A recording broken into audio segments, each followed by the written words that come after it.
As the captains of UTS, Black Equity Committee execs, and concerned student representatives, we have the privilege and duty to ensure that every student feels seen, heard, and loved in our community.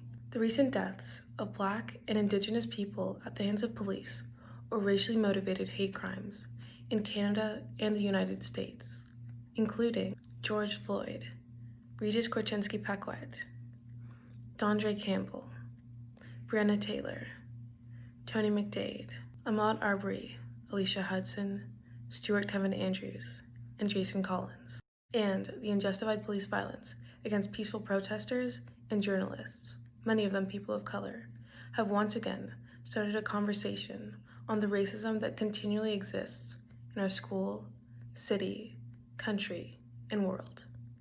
We have seen hatred and prejudice at UTS firsthand.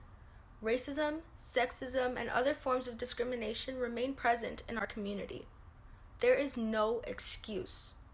We have been told countless times by friends, teachers, parents, community members, and facilitators of HPE workshops that our words and our actions matter. We, our peers, and at times the captains as well, have not truly internalized this. Make no mistake, the culture of hate that led to the deaths, the murders of George Floyd and Ahmaud Arbery, and the suspicious death of Regis Korchinski-Paquette thrives on the belief that some lives, some skin colors are worth less than others. When we make racist jokes, when we use racial slurs, when we don't really mean it like that, we are directly perpetuating this same belief. Our words carry weight. They normalize stereotypes, they confirm stigma, they vilify differences, and they marginalize our fellow students and fellow humans. We must actively confront others, even and especially our friends, that perpetuate cultures of hate through their words and deeds. It is unacceptable to rely on or expect that students of color at UTS should take on this burden of action alone. And we must actively, as part of our everyday lives, practice anti-racism. At a minimum, we must take initiative and hold our peers accountable, educate ourselves, and stand up to racism by protesting, signing petitions, donating, volunteering, or reaching out to politicians. This is the responsibility of each and every individual at UTS. As the captains of UTS, we commit to challenging at every opportunity racism and any other form of hateful ideology. We acknowledge that we have not done enough, not at UTS and not in the wider community, and thus we are committed to actively working towards achieving the UTS values of equity, inclusion, and social responsibility.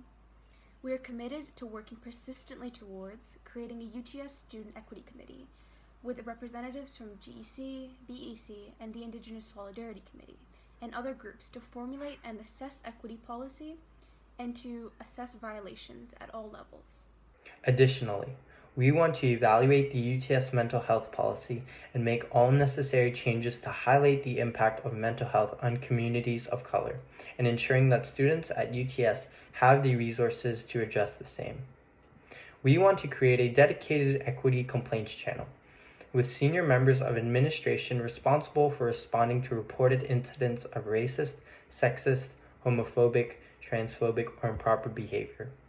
Furthermore, reaching out to other organizations and school governments at independent and public schools across Toronto and Canada to learn from and collaborate on the urgent equity work that our school needs.